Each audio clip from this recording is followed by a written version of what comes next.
The murder rate in Washington today is higher than that of Bogotá, Colombia, Mexico City, some of the places that you hear about as being the worst places on earth, much higher. This is much higher. The number of car thefts has doubled over the past 5 years, and the number of carjackings has more than tripled. Murders in 2023 reached the highest rate probably ever. They say 25 years, but they don't know what that means because it just goes back 25 years. Can't be worse. Our capital city has been overtaken by violent gangs and bloodthirsty criminals, roving mobs of wild youth, drugged out maniacs and homeless people. And we're not going to let it happen anymore. We're not going to take it. Just like we did on our southern border. Nobody comes through our southern border anymore. 3 months in a row, we had zero. I don't know if that's right, but the people that do the work, it's a very liberal group of people, actually, and they actually said zero for the last 3 months. Nobody thought a thing like that was possible. And, when you take a look at numbers, I just saw some charts. These are different cities throughout the world. Red is... Okay, the red is a place called Washington, D.C. Look at these. Baghdad we doubled up on Baghdad.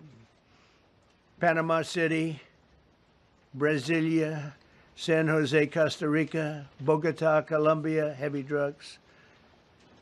Mexico City, I mentioned, Lima, Peru, all double and triple what they are. So do you want to live in places like that?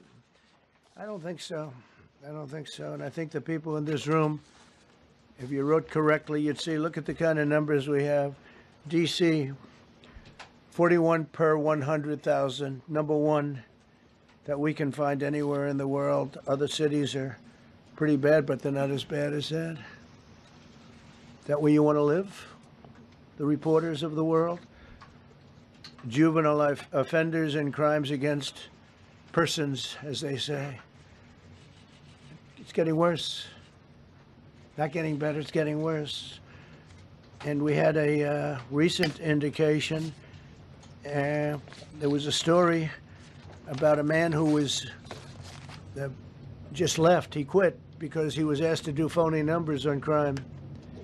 And we're going to look into that. I think Pam is going to be looking into that.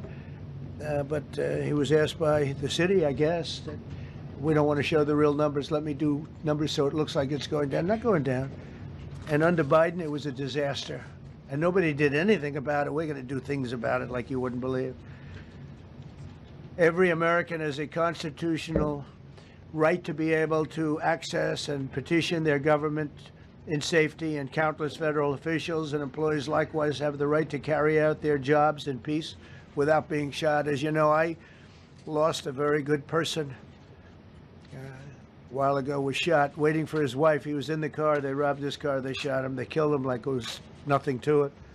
She was walking to the car. It's a horror show. This issue directly impacts the functioning of the federal government and is a threat to America, really. It's a threat to our country.